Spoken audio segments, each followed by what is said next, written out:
exist today because they're looking to get inside of ad selection or campaign selection inside of certain platforms, right?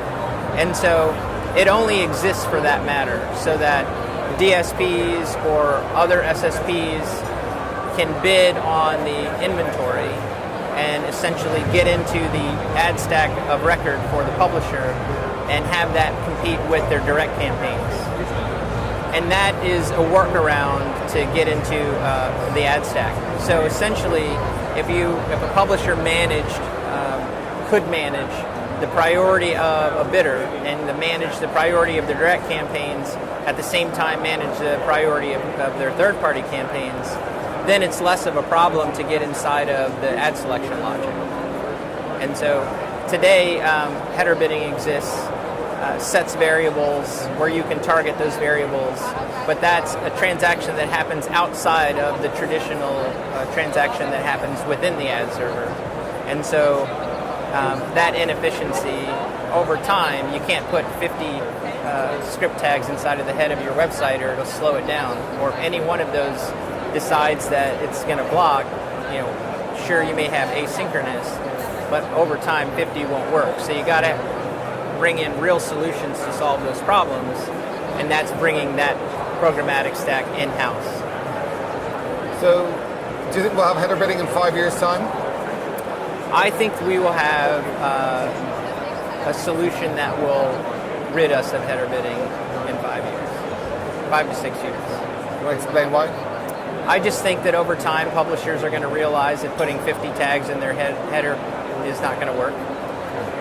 And then, there are companies that are wrapping the header tags, but maybe it's the same notion of calling one platform and fanning out to 50 different platforms to grab the highest bid. There's going to be solutions like that. But who knows? I mean, I think over time, I think it's more efficient to bring all of that inside of a platform versus have it coexist outside of the platform. Are they talking about 40 or 50? I mean, normally I've seen that the optimal number is 4, I think. Yeah, I mean, look, I'm saying that for exaggeration, just because there's a limit and it's not very high, right? I think 4 or 5 you can get away with, but the minute that you load the page and it blocks, what are you going to do? Yeah. Right? I mean, you have to maintain the level of speed and performance from your website, right? Well, the SSP is evolving, right?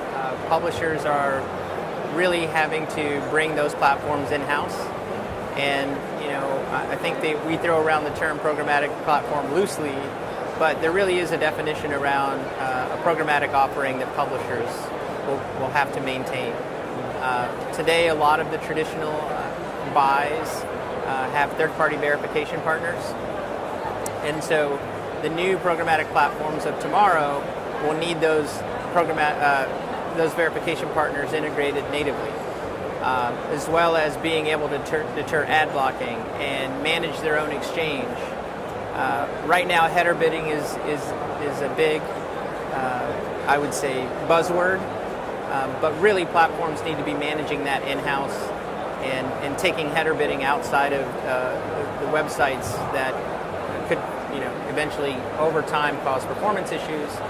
Using a true programmatic platform would allow publishers to maintain all of their, I would say, media trading without having to take advantage of trying to get into traditional ad serving platforms